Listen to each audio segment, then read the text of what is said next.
guys, welcome back to my channel. And for today's vlog, tuturuan ko naman kayo kung paano gumawa ng profile guide. Ngayon, so punta lang tayo sa ating Play Store. Yan, open nyo lang yung Play Store nyo, tapos i-search nyo lang dyan yung Kiwi browser. So, yan.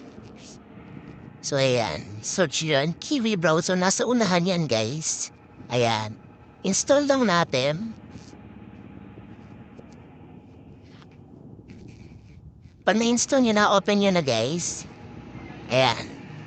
So, ito yung dashboard niyan. Welcome to Kiwi. Continue lang. Tapos may makikita kayong Facebook dyan. Click nyo lang. Login lang kayo dyan guys.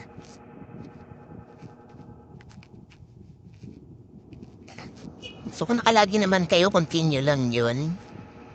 Ayan. Ako hindi pa ako nakalagin. So, login lang tayo.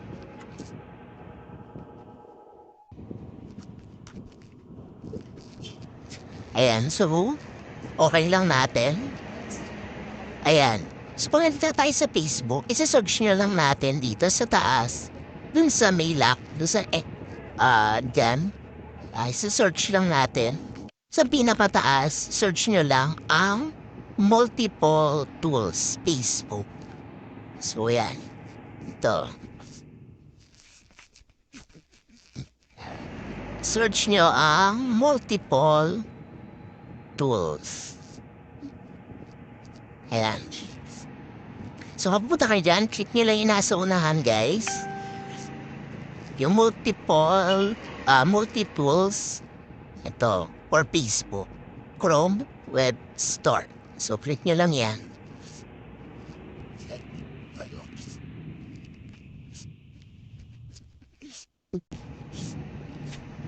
Tapos may makikita kayo dun sa taas.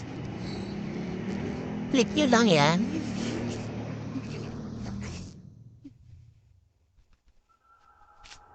Ayan, medyo maliit yan. Tapos may search button sa taas. Search, hanapin nyo lang dyan yung developer tool.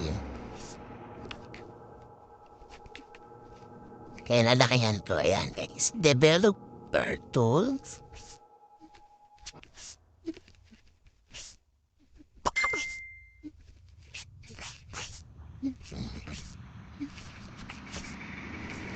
So, pag nandiyan na kayo, search lang kayo dito sa taas. Ayan, lalakihan ko lang para makita nyo yung profile guard on.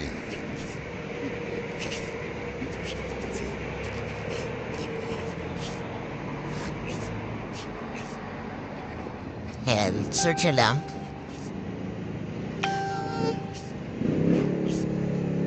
Ayan, may makikita ka dyan sa...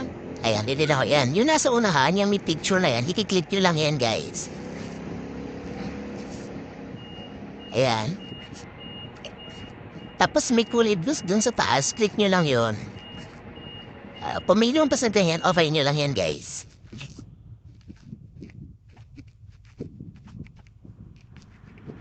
Ayan, tapos pindutin nyo lang yung tatlong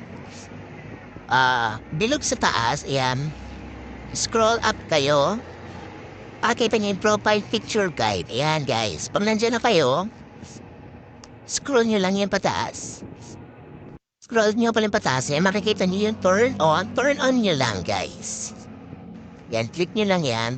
And then, pag nag-shield activated, okay na yan. So, pupunta ngayon tayo sa ating Facebook. At titingnan natin kung meron na tayong profile guide. So, back tayo ngayon. Punta tayo ngayon sa ating Facebook. I-refresh lang natin yan guys para kasi hindi naman agad nag-activate agad eh. So magre-refresh lang tayo. So yan, wala pa. So magre-refresh lang ba yan natin. Ayan guys. So mag-refresh na kayo tapos makikita niyo na na-activate na yung profile guide natin. So ganun lang. Step by step kung gusto niyo magkaroon ng profile guide. So yun lang and thank you for watching.